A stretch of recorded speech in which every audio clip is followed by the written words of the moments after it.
Hello, I'm Rebecca Horan, and a very warm welcome to A Little Birdie Told Me, a podcast brought to you by rollercoaster.ie. In this season, I will sit down and chat to 16 pretty interesting people to discuss pregnancy, parenting, and everything in between. On this week's episode, writer, columnist, broadcaster, and mum of one, Stefanie Preissner, joins me for a very intimate conversation about parenting, loss, her autism diagnosis, her passions and her routine. Stefanie and I do discuss pregnancy loss, so if you're affected by anything in this conversation, please seek the help that you need. This podcast is brought to you by Calpol. Is your child struggling to sleep? If so, then try using a soothing Calpol vapor plug and nightlight, an electrical plug-in device that emits lavender and chamomile vapors to soothe and comfort babies and children, helping to promote clear and easy breathing for up to 8 hours. The nightlight emits a soft light to help you comfort your child and guide you in the room so that you don't disturb your sleeping child. The Calpol Night Vapor Plug and Nightlight is suitable for children from 3 months. Calpol Vapor Plug and Nightlight is an electrical device and non-medicine. Always read the label. So I've got a goodie today. I say that about all my guests, but I have a goodie who's taken me a while with our various things going on and babas and stuff to get in here. And now that she's in here, I'm keeping her in here. So welcome Stefanie Preissner, broadcaster and writer who I've always watched from afar and always just admired so much. So thanks for coming in. Thanks for having me. I thought it was going to get like so much of parenthood, things get cancelled in a flurry of text messages. I was like, is this ever going to happen? Or just on Instagram, just on a mess, which is harder because you don't see it. Yeah. Not in today, won't be coming in, something, it's horrendous, but thrilled to have you. You just said that you're Bobo. What's her name again? Aurora. Great name. Aurora is 6 months today, so you've gone through 6 months of it all. Yep. I know it's a really passive question. It seems a bit, how are things? Things are, how are things? Things are improved from when they started. I don't know if that's because I am taking medication now. Okay. Or because she has settled a little bit. I found the newborn, like the first 12 weeks were horrendous. I was like, oh my God, what have I done? What have I done? Horrendous, like shock to the system of this new life, or actually just really difficult to carry it all? Both. Right. So it was a real shock to the system. I think when I imagined having kids, I imagined having maybe 5-year-olds, Okay. Like I didn't imagine having a newborn. Right. Trying to establish breastfeeding, trying to get her into some sort of a routine so that she knew what night was and what was day.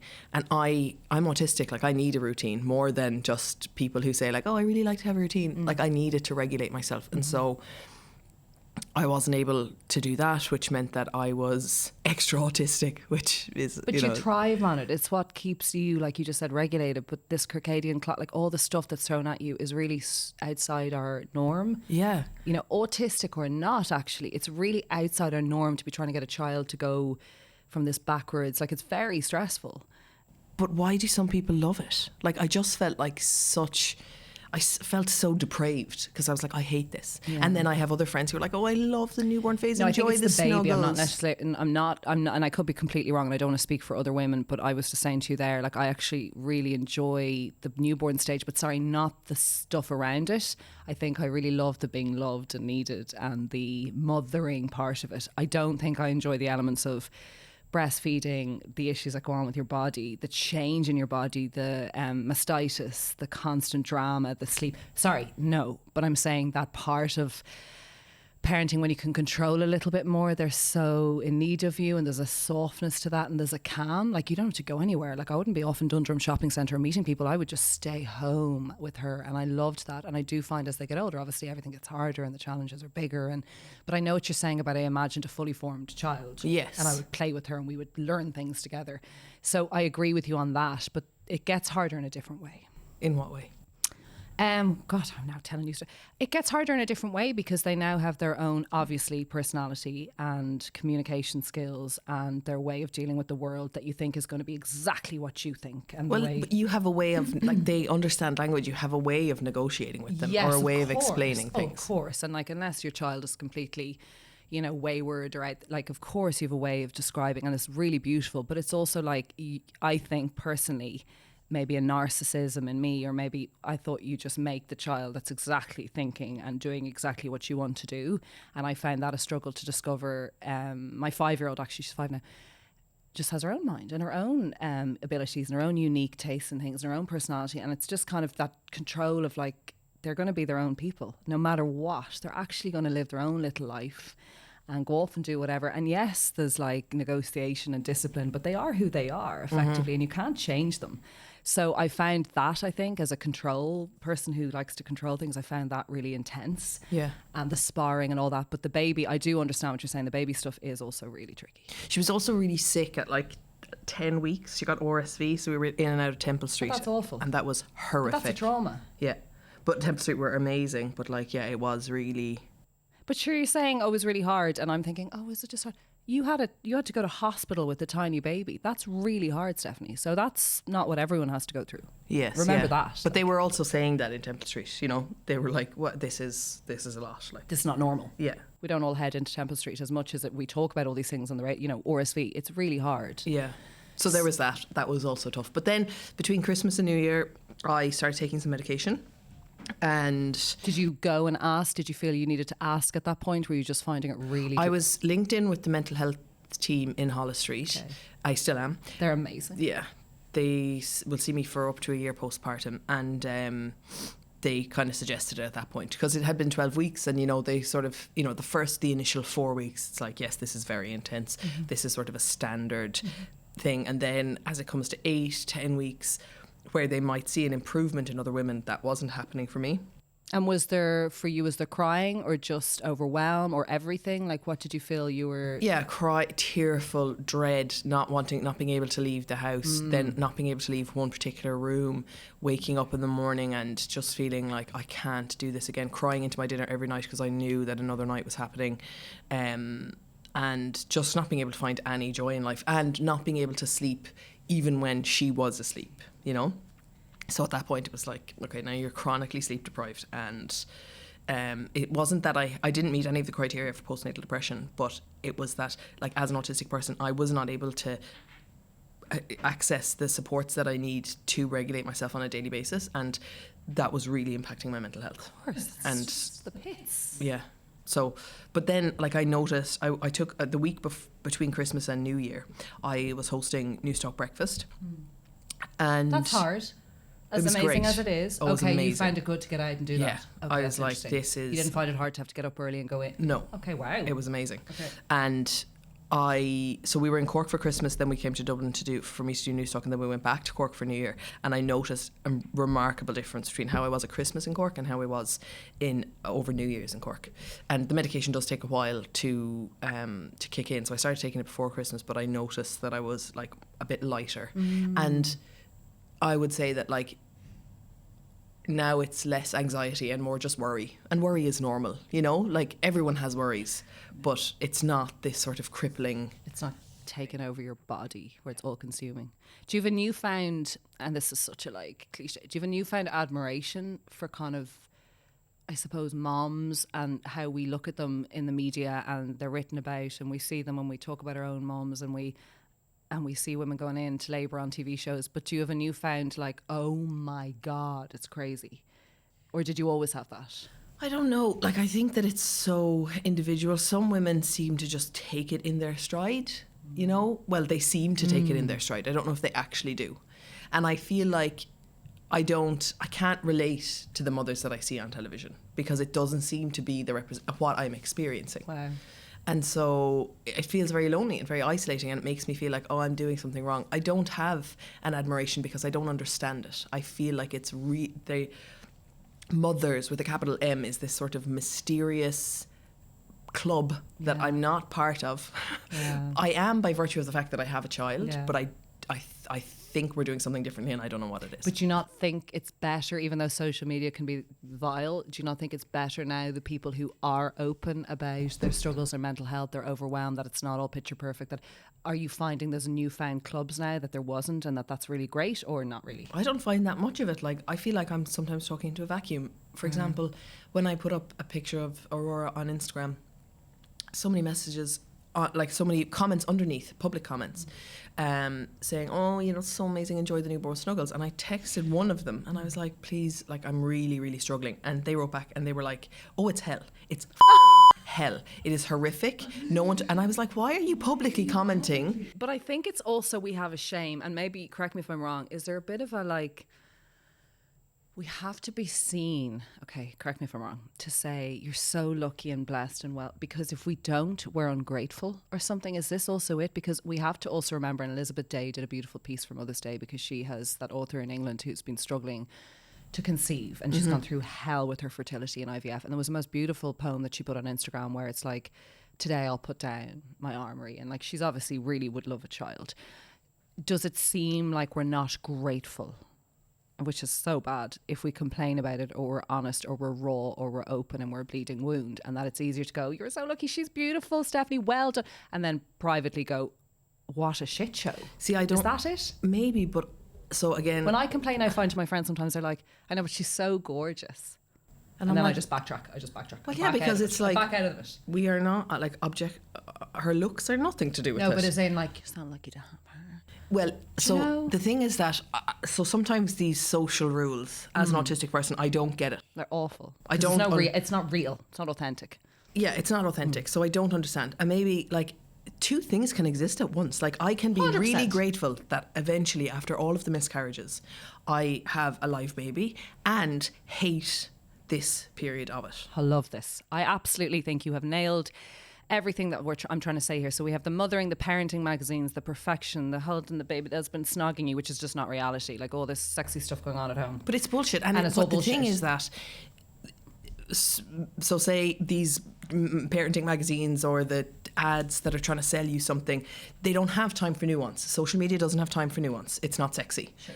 So they can't hold two things in their mind at once. Sure. It just has to be all very great. Direct. And so like if you're having a miscarriage, that has to be all sad. You're not, you know, you can't have any happiness. And if you post on social media after something terrible happens, and then the next day you post yourself smiling, you'll get someone being like, I thought, you can't believe that you're having over. a bad day. Yes. So, yeah. And I don't understand it. It really, like, there has to be room for two things to exist at one time. 100%. And there are people who miscarry, believe it or not, who are grateful because they didn't want that pregnancy. Yeah. Or it wasn't going great anyway, or there was a lot of stress behind it, or they're doing it on their own. And I know this for a fact, having spoken to women after my experiences. They were like, do you know what? I remember it happening and the devastation of the kind of like the pain of but then going, whew, I'm relieved. And this not being allowed to say that. Like the first miscarriage I had was in the second trimester, and we knew that there was something wrong. And we had like, you know, we had an amniocentesis, and we had genetic testing done. And, you know, they were talking to us about fetal abnormality, and is it fatal enough? And if it's not fatal enough, you're going to have to travel, travel to the UK for an abortion and all of this stuff. And it was so overwhelming. And then I was working in RTE, and I got this awful pain. I think it was like 15, 16 weeks. Oh, God, Steph. And I went to Holles Street, and there was still a heartbeat, and I just remember that night when I was miscarrying. Then I miscarried, but I had to take some medication to clear it because it wasn't passing. And the nurse just said to me, she put her hand on me and she was like, well, at least the decision was taken out of your hands. And I was like, this is true. She's right. But you can't say that. Because you can't say that because the decision was going to be hellish. Yes. And probably going to ruin a lot. You can't, in inverted commas, you know, sure. because it's not socially acceptable. But like, wow. So yes, of course, I'm grateful to have a child, but I'm allowed. But it's Don't not silence all of you me. either. Yeah. It's not all of who you are. Well, Stefanie's a mom now. Well, actually, no, you had a massive career before this. And that's something I'm really resentful about. Like I said, I was coming out this morning. This is how I felt, yeah. Because it's interesting that you said the news talk thing. I'm like, did you find that really exhausting? You're like, no. And that's because you are getting to use a part of your brain that you haven't gotten to use. Yeah. And I said to Noel this morning, so my husband is minding the baby so I can do this podcast. And I said, oh God, I just wish that you could be the stay-at-home mum. Because the resentment gets harder. Just the psychological burden of motherhood on... And my husband is amazing. Like, he'll do anything. But it's still me worrying, okay, so we started putting her on solid food. She has an allergy to egg and she has an allergy to milk. So I have to start the egg ladder. And because, you know, the healthcare situation is the way it is, only one of us can go in to the doctor. So I take all the information, and then it's up to me to do the consultation with the allergist to work out how we're going to do the egg ladder and how we're going to start. And yes, he's at home with her now, but I have to explain to him, 100%. Take this little bit of a biscuit and sprinkle it across food she's already tolerating, and then exhausting. Look at her back and see. So you're the caregiver. As much as we're like, and we do it, my husband's amazing, or I think our I don't know about your mum, but my mum is a devil for, he's an incredible dad. Look at him out playing with them. I'm like, yeah, for Jesus sake, I was up all night boobing one child, the other one had vomited. Like, That's yes, the thing, he is a wonderful dad, because we're comparing them to the you know, years gone by where they did nothing because they were either the sole breadwinner, or there just wasn't that space for them to be. And that is legitimate. Like, he does have to go out and win bread. You know, we need bread. But I just think I would be an amazing dad. I am an amazing dad. I think so. But I'm not. I don't feel like I'm an amazing mum. That's a brilliant quote. I would be yes. Because you love your career. You're so creative. It's where you get your joy, probably. Yeah, I would say. And then you love this little girl, but it would be nice to have a bit more of the other. Yeah. And I'd be an amazing dad. And cruise on in. But the expectations are different, right? Cruise on in. How did that allergy thing go today? The thing you were doing there? No. Oh yeah, no, that went. It would be cruise lovely, on in, like, I'll mind her. Now he does the nights, which is really. I know a few dads who do the nights actually. Since I've stopped breastfeeding. And what does that entail? Now it entails, like, how many times does he have to? Just the once. Now last night he was up a little bit because I don't know what's going, but last night was different to usual. Yeah. But then he went away for work for a week. Yeah. So I was How did you find that? All of the days and all of the nights. Now I didn't do all of the nights, all of the days, because his sister is amazing. Wow. And my mom also came up, who's also amazing. But his sister is a midwife. Yeah. So I just feel like, because, you know, my friend had a baby. It'd be nice if she lived with you for an old midwife living in the house. She has to like come from Mayo to me, but she comes every week. It's amazing.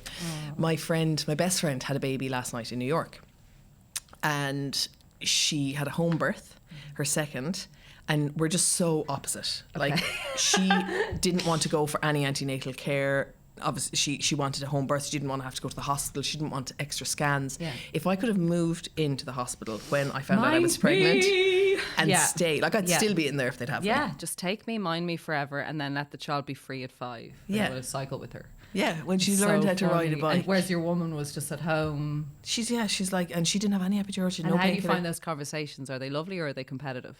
Oh, they're not competitive. Right. I approach her with the curiosity of David Attenborough watching Antelope. You know, she probably is the same to you. Like, you're doing things your way. Like, you know, it's funny. There can't be competition with women. I always remember have the chocolate. My God, I always remember my sister saying, "Take the epidural," and I was like, I just want to do it my way. And there's never judgment or competition. It's just advice, and you do what you want with it, and you get on with it. And but miscarriage, even if there's a relief, or even if actually the pregnancy wasn't that fab, or even if is really hard mentally. Did you find it really grueling? I found it really changed me for those few months. And then I came out the other end, and then you have a baby and you're meant to forget about all that time. No. You have the baby now?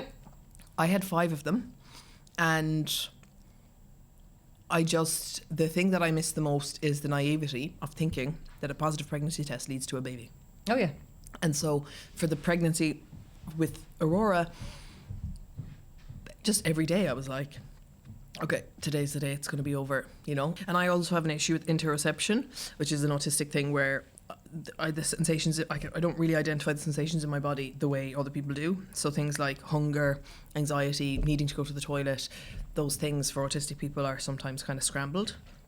And so I couldn't feel the movement. Like, I would go in for a scan saying I can't feel any movement, and they would scan me and show me, like, look, she's moving. She's gone crazy, yeah. And I'm like, I can't feel it. I don't know what that is. Like, because I'm mistaking it for like hunger, or I'm mistaking it for something. Yeah. And so that got dangerous in the end. And my obstetrician said, if you present one more time with reduced movement, you're going home with a baby. And I was like, okay. And that actually felt really reassuring. So I was like, look, if I just have enough of the suspense, I can just go in and say, right, I can't feel anything, get it out. And yeah, and then and it was like she said that to me on a Friday, and I had Aurora on the Tuesday morning.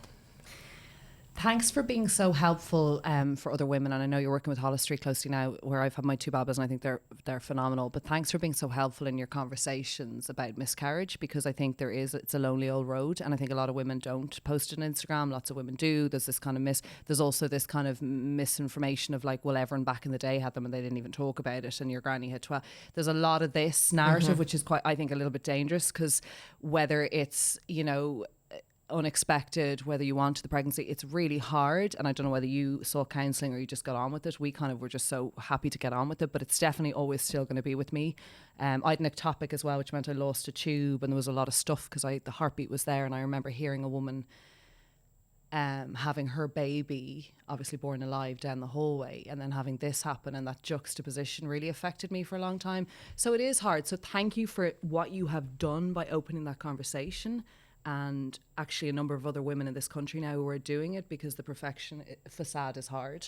It's hard, and it's so unhelpful. And I have loads of messages. Like, I get a message, maybe 3 messages a week, of people who have had miscarriages sort of in that day. And sad, isn't it? It's so sad. And, you know, they say like, no one's having this conversation. But you know what I think, actually? We are having the conversation, but you don't listen until you have to listen. Oh, 100%. You know? Like, if it's not happening to you, it's, oh, poor Deirdre. Yeah. And the same way that there are conversations now happening about menopause, and I'm hearing them, but I'm not listening. Like, I'm listening, but I'm not hearing them. Fair enough.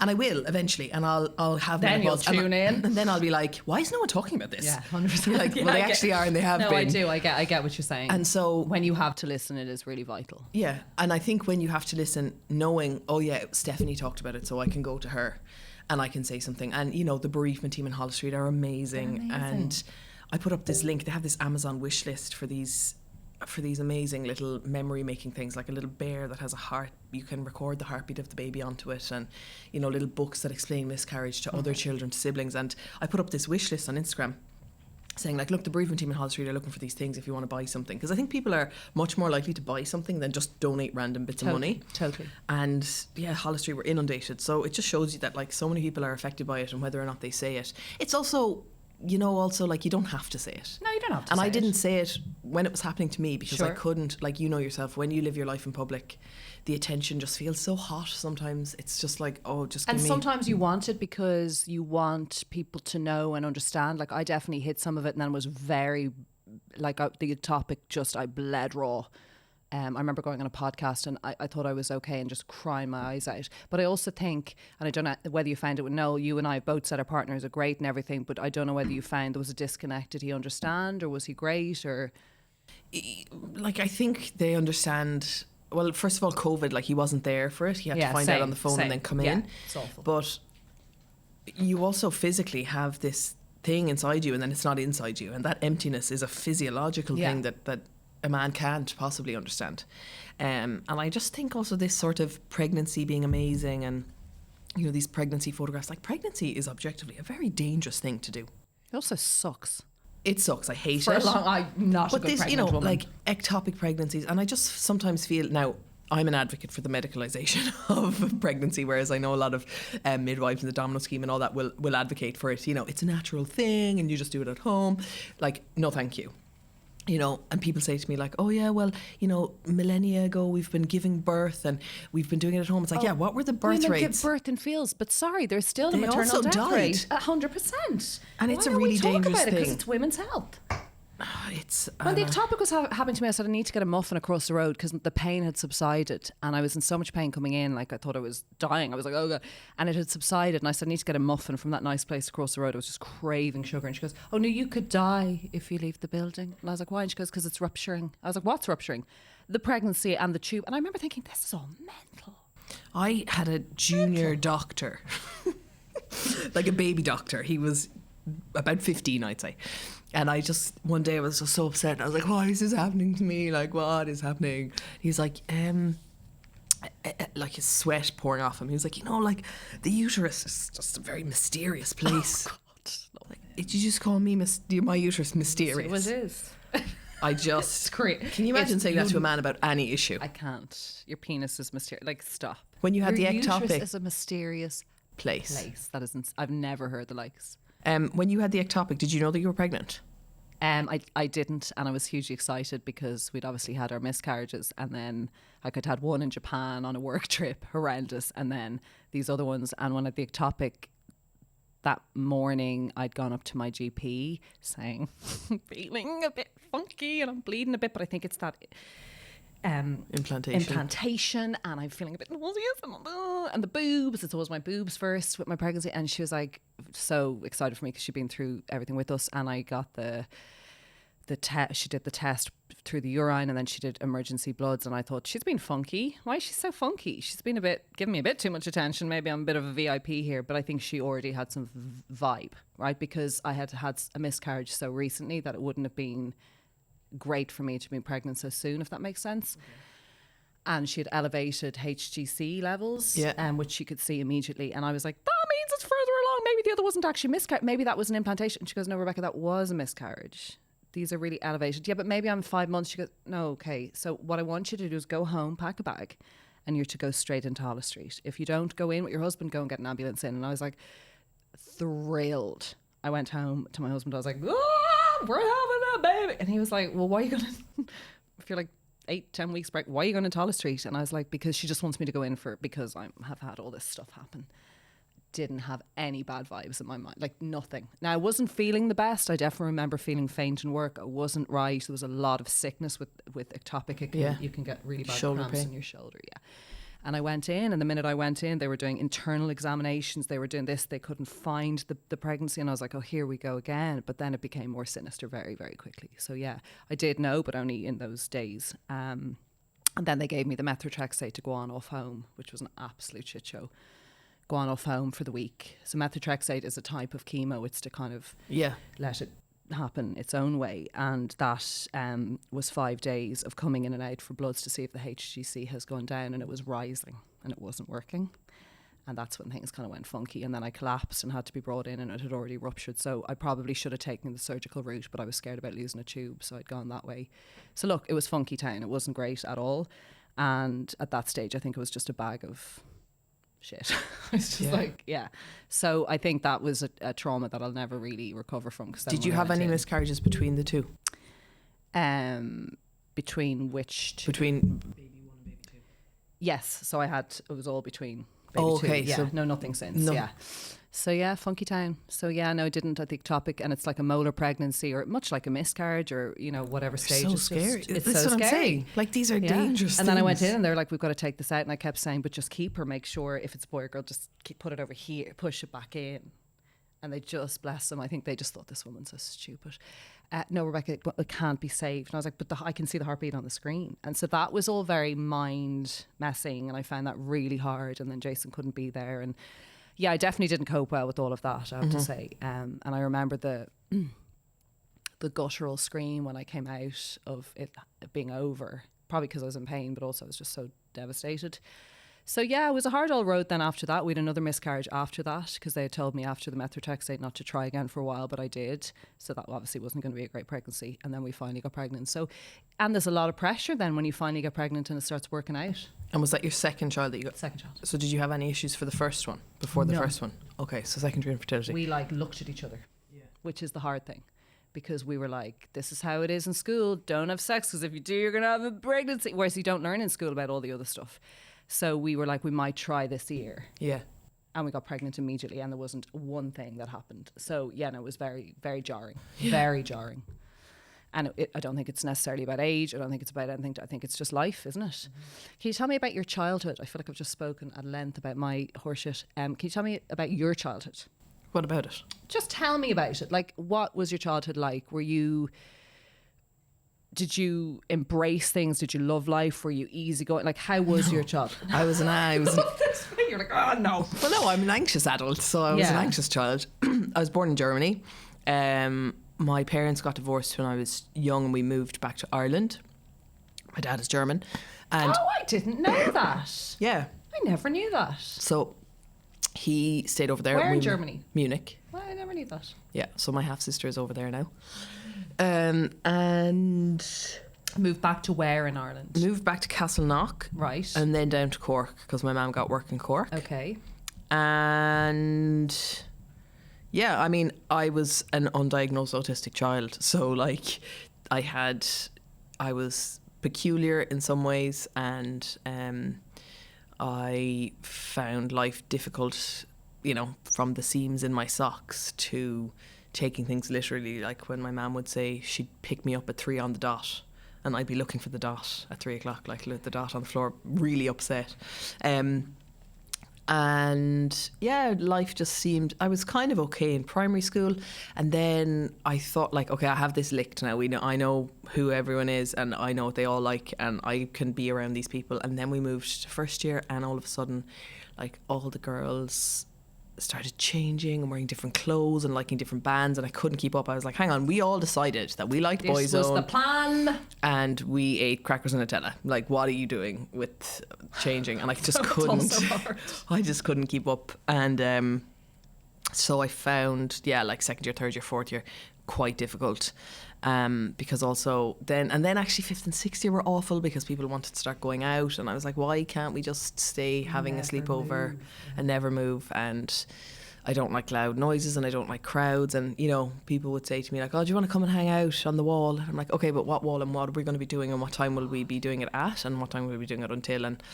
And just that sort of nebulous teenage years where you kind of hang out and find yourself and, you know, rub shoulders with different. I just couldn't. It needed to be more structured for me. So, yeah. Did your mum? Were you close to your mum? Yeah. It was just the two of us. So, did she struggle with some of these behaviours? Did she embrace them? Did she try and help you? Do you think she was unsure? Do you think now she's very surprised by? She's not surprised. Like when we did the autism assessment, she was like, "How did we not know?" Like, very hard to find out. Like it's such a welcome. I'm sure such a welcome. I presume I'm speaking for you. Reality to find out something about yourself. Yeah, like it's the same as, you know, I didn't get my eyes tested until I was in my mid-20s, and I have really bad eyesight. And I remember coming out of getting my glasses and looking up at this tree in Cabra, and being like, oh my God, you can see the individual leaves on a tree. Like it's the same. Like learning autistic is like, wow, this isn't how it's meant to be. Like, but it makes sense. Yeah. And, you know, I have a lot of parents messaging me being like, oh, I think my child is autistic, but I don't want her to have the label. And it's like, what is that? Oh my God. Like, much rather no. They're going to get a different label. They're going to be labelled weird. They're going to be labelled, you know, or they're going whatever. to struggle with things that they shouldn't have to struggle with. Yeah. And I say to them that, like, if you thought your child needed glasses, would you bring them to the optician? Was she great? You know? Exactly. Was she great at communicating any of these anxieties? Did she, or do you find that she was so busy? Like, do you find that it was just such a different time? It was a different time, but also, you know, like she didn't, like she could understand like that I had a sensory issue with clothes. She never pushed that. I just wore the clothes that were comfortable. So what did you do? Wear the same thing every day? Like, no, but like these kind of clothes that I'm wearing now, so like a hoodie, sweatshirts, comfort. Okay, nothing restrictive. Right. Nothing, and my socks had to have, like, the seams would get caught, and I couldn't wear those, so we'd have to. So she understood this. She understood but she that. didn't question it. No, because autism at the time was a non-speaking boy who had an obsession with cars and couldn't make eye contact. And liked trains. Yeah. But I could make eye contact. I wasn't a boy. Yeah. I was terrible at maths, you know? So yeah, it was like. And you were fully functional. Yes. Yeah. So, so she was really helpful in, you know, but then it was difficult for her because, you know, she would, so say, like, I really didn't want to go to my Debs or to my junior cert disco, any of those things. And she pushed me for those because she didn't want me to regret it, you know, and be resentful of her later in life because I never went to things. Okay. But now she feels bad, I think, that she did push me to go to those things because she knows. Hate them? Oh, I hated them. Oh, yeah. But she always gave me, you know, she was like, go and you can ring me and I'll collect you. And inevitably I would ring her 10 minutes in being like, collect me, I hate this. And I never, and then I went to university and I hated university and I shouldn't have gone, but I did it because everyone was doing it. You shouldn't have gone. That's so interesting you say that. I shouldn't have I feel gone. like lots of people say that, and we're all told we have to have third level. Why shouldn't you have gone? Because it was too, you know, I was okay in school. I knew my timetable. The bell rang. I went to this, you know, but college I had like 10 hours or 8 hours of class time. that's not enough. And so then I took on extra classes to try and keep myself. I used to go into some of the bigger lecture theatres and just sit at the back, and people wanted to go out clubbing. It was really, it was just, there was no support. And if I'd known I was autistic, there actually is a lot of support in university. That's interesting. Okay. But it just all seemed too willy-nilly, and you know, like people even missing, like in my 3 years of college, I missed 3 hours of lectures, and it was because I became obsessed with the Madeleine McCann story. And I can become obsessed with things. It's like, it's a typical autistic thing, like a special interest. And I became kind of obsessed with that, and I missed a lecture. Because you were literally enthralled in it. Yeah, because I was like, I have to find her. I have to like find more information. It's incredible.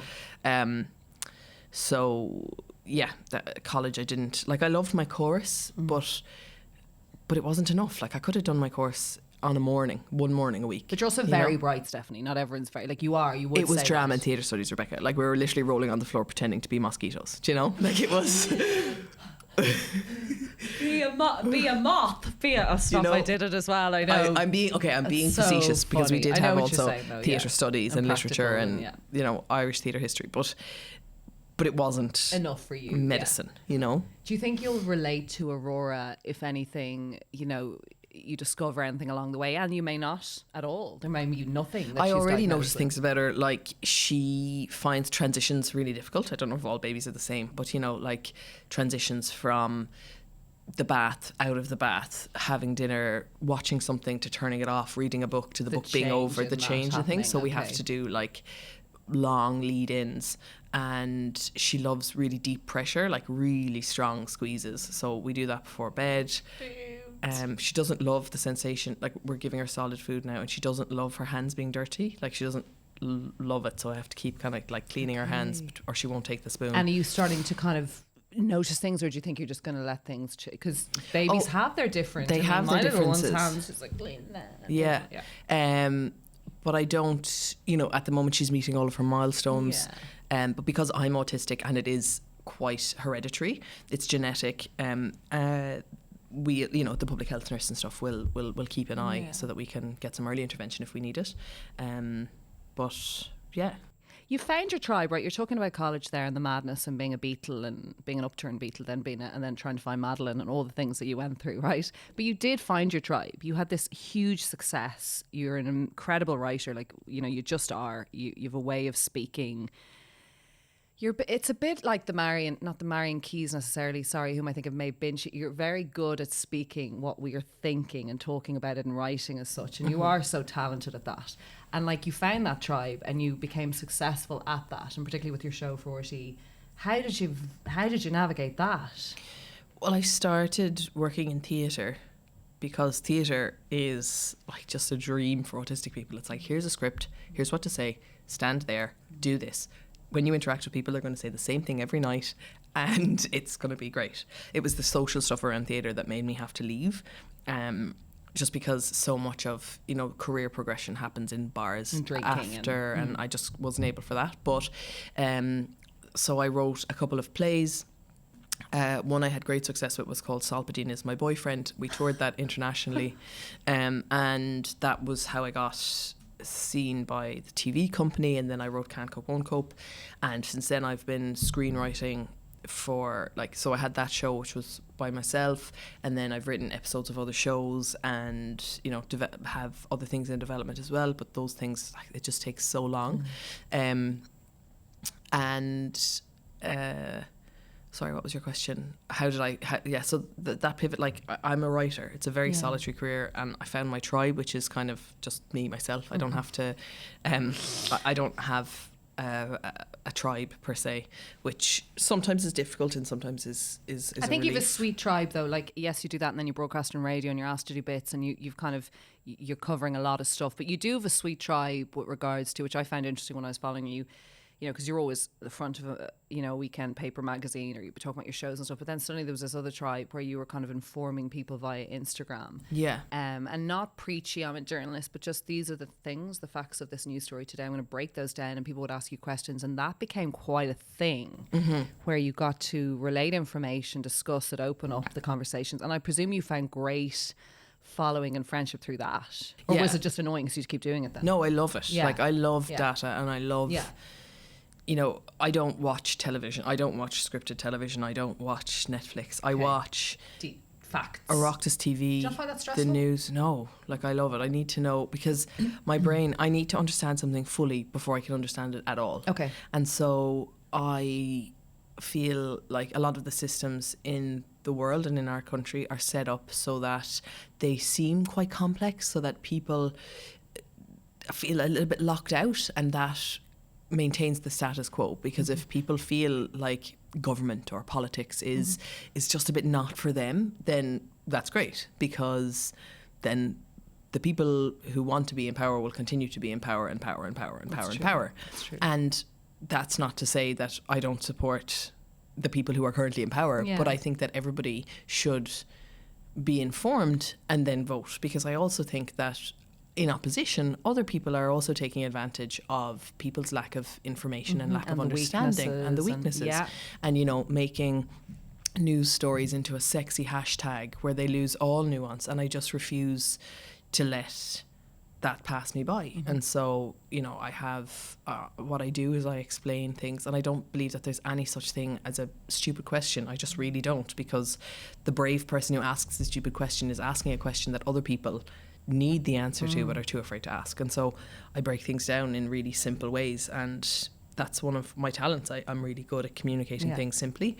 and so that's what I do. You're great, and it's so frenetic. Like, you do it, and it's like got a lot of detail. I'm like, God, she's so committed to this. I'm such a lazy. Like, I just get so, like, if I do the odd question box usually about parenting, because I'm very honest, probably too honest. Like, people will kind of ask me stuff, how are you finding her sleep regression? How you find? I'm just like, well, this is how that's going. Yeah. But then I forget. Like, I get some questions into a box, and I'm like, God, it's kind of a lot of effort to. So you have to stay on top of things, you know, which is brilliant. Yeah.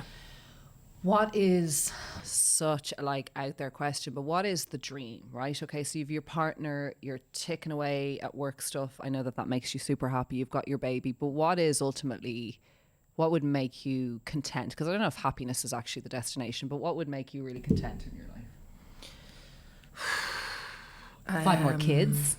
No, I don't know if we'll have more kids. Like, I'm definitely not able for it right now. That's so early. How can you even? Yeah, I mean, my goodness. Yeah, no, we're definitely not thinking about that right now. But what would make me happy? I'm not really sure. Like, I really enjoy being able to do different bits and pieces. I love the work that I do in radio and the podcasting, but I feel like the pressure when anything becomes the one thing, like, so you're in a box then. Yeah, so like I'm doing a lot of writing at the moment for TV in the UK and the US, and when it's really intense and I have, you know, like a pilot episode to polish and get delivered, like that, it just feels a little bit like I'm drowning. So I kind of like being able to work here and there when I want to, and I'm able to do that because my husband has a stable job and he goes out to win the bread, you know. Now, if he would have to give up his job if I were to get something that needed me to be out of the house all the time. Or travel. Yeah, but I don't love travelling. Like, that's something that people always find interesting. Like, I don't love travelling and I don't love music. And the travel thing, is that nothing connected to do with the moving as a kid, or nothing to do with that? No. I just don't. I love going to the same place that I know. I don't like new things. So you wouldn't be like, I want to see Melbourne. No, I've been to Australia because I was working. Do you love the adventure of travel? No, I don't love any adventures. Okay. It's not exciting for you to go and just be like, I'm landing here, I'm going to try this restaurant. That's just absolutely not. For you. I couldn't. Like, so I went to Brisbane twice for the World Theatre Festival. I was touring, and so I've been to Brisbane twice for cumulatively 7 weeks, and I'd say I've been to about 4 streets. Like, I won't walk through. I just don't like the. Is your husband the same? No, he's been everywhere, and so my husband is actually a widower, and his late wife, they travelled everywhere together. Like, so interesting. They've been to India, North Korea, China, like he's been everywhere with her, and so I feel kind of like relieved. The only place that I would like to go to, because I'm really fascinated by it and have special interest in it, is Japan. Okay. But I'm a little bit afraid of the crowds. I love Japan, actually. Yeah, I just wouldn't go near the train. Okay. Because I literally remember just gasping at the sheer, and like I have a claustrophobia about any, but I think that's also normal. I don't necessarily know if that's to do with any spectrum, but I just remember being so shocked by how they push you into the train and how it's just normal, you know, and I just was kind of lost. And these are little people, like, you know, I'm nearly 5'7", and I couldn't, so I would just not do that. But the streets, no, you won't find that overwhelming at all. I just feel like it's, my perception of it is that it's very organised and it's fantastic. Yeah, it's very cool, calm. It's calm. You've got the Fiji part of it, then you've got the city part of it. People are so stunningly friendly. I just think it's not a giveaway. They really are. I absolutely loved it, and it was not a passion of mine to go. Yeah, I went so that's for work, the only so place. you would love that. What makes you happy? What makes me happy? What makes me happy? You're not a boozer, I presume. I haven't drank since 2014. Yeah. What makes me happy? Do you guys go on foodie dates? You don't watch stuff? You just said that you're not obsessed with music. No, I love watching the US Office over and over and over and over and over again in the background. I love, I just love when Noel is there and we have a plan, and it's the three of us and we have a plan for the day and we're going to do it, and the routine goes to plan, and, you know, her naps work out, and I do really enjoy that. And I love going to bed early, and I love listening to podcasts. You love sleep. I do enjoy sleeping, but it's difficult for me. I don't sleep very well. I love like information. I love reading. I haven't read a book. I was reading a book when I was in labour. Labour was interesting because I have different pain perception than other you were people. saying this, yeah. So I was like I was in labour, I was induced, I was on full oxytocin. And how many weeks? 38 and 3. Okay, a little bit earlier, not too early, yeah. And my waters broke when I was watching the Queen's funeral. And oh my God, that's the podcast. Yeah. What? Yes. You were just upset by it all. No, it just was sitting, and then I was like, huh. Mine was Love Island, so yours is slightly classier. That is so funny. And then I was reading a book, and my obstetrician came in. She was like, I don't think I've ever seen someone reading a book. You didn't find it painful? While I didn't until 5 hours in, and then I was like, okay, now I need an epidural. I'm really jealous of you. I obviously have some over the top sensory. No, I find apparently everyone was like, are you the woman who's doing, are you induced without an epidural? And I was like, yeah, this just feels like my period. And they were like, you have an issue with your periods if this is what it feels like. So then after 5 hours I was like, now I need an epidural. So they gave me one and it didn't work. And then I was crying. And then they all felt so bad because they knew that like I have a really high pain threshold, and I was crying, so bad. It must be really bad. Yeah. Then I got a second epidural and that worked. And then it was grand. Actually, sorry, I didn't go in. I failed to progress. Okay. So I did another 5 hours and she was just chilled out, like just moving back up the birth canal. And then they were like, okay, this is now an issue because she's, you know, and they were like, we're going to have to do an emergency C-section. And God love you. Then we had an emergency C-section. It's not funny, but it's so funny. The whole thing with labour. I remember being in the shower and Jason rubbing my lower back because I'd back labour, but she seemed to just sit there. She was tiny and she kept being breached and this and that. I was like, rub my back, and there was another lady like, I need to get in there. I'm like, bitch, I am in the shower. Like, I've just gotten in, and like there was this cute, it was super busy. I don't know why it was so busy. August, maybe there's something to do with sex at Christmas. Yeah. Like, no, I can't August remember. and September are Must the busiest. be, yeah. And I was just like, God, you're ruining my vibe. I was in so much pain, and I thought, God, am I just so dramatic? But I just found it really hard, and I couldn't get epidural for either because of how I was late going in or whatever. But right. I'm not into Love Island, but I remember my water was breaking during Love Island. I thought, no, this is not the right thing. It's not cultured. You'd like Idaho. I'm reading Idaho at the moment. That's a good book. I haven't, like, I'm still reading that book that I was reading when I was in labour. It? It's called The Rosie Project. It's amazing. Okay. I love it. Okay. I've heard about that actually, yeah. It's really good, but I'm still reading. Like, I usually read about 2 books a week, and I do book reviews on Instagram. But now I don't have any time, and I don't have any concentration. Your time back. You'll get, the concentration goes when you have a baby. There's definitely that mum brain thing. I do believe that. Things get a bit funky. Aurora is a beautiful name. Where did you come up with this name? We call her Rory. It's gorgeous. Aurora. Like as in Gilmore Girls, Rory. Do you remember the Gilmore Girls? My mum really likes Gilmore Girls. I don't remember it, but she says that we watch it together, but I have It's kind of sweet.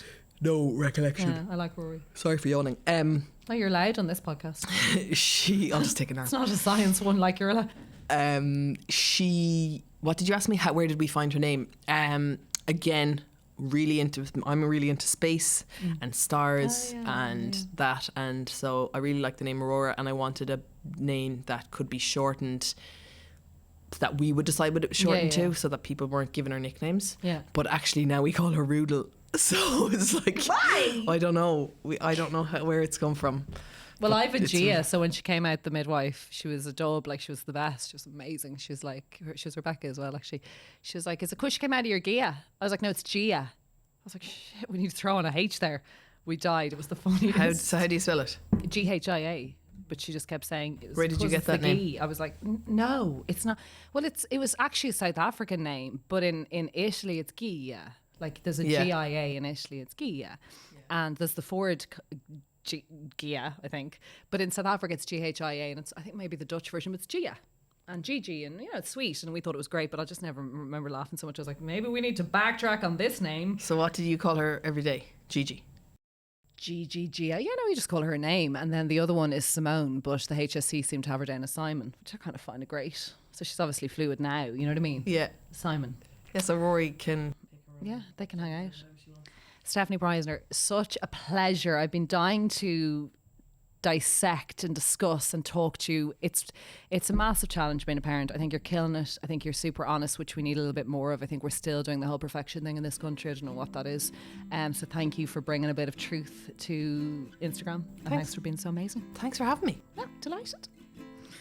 That was great. This podcast is brought to you by Calpol. Is your child struggling to sleep?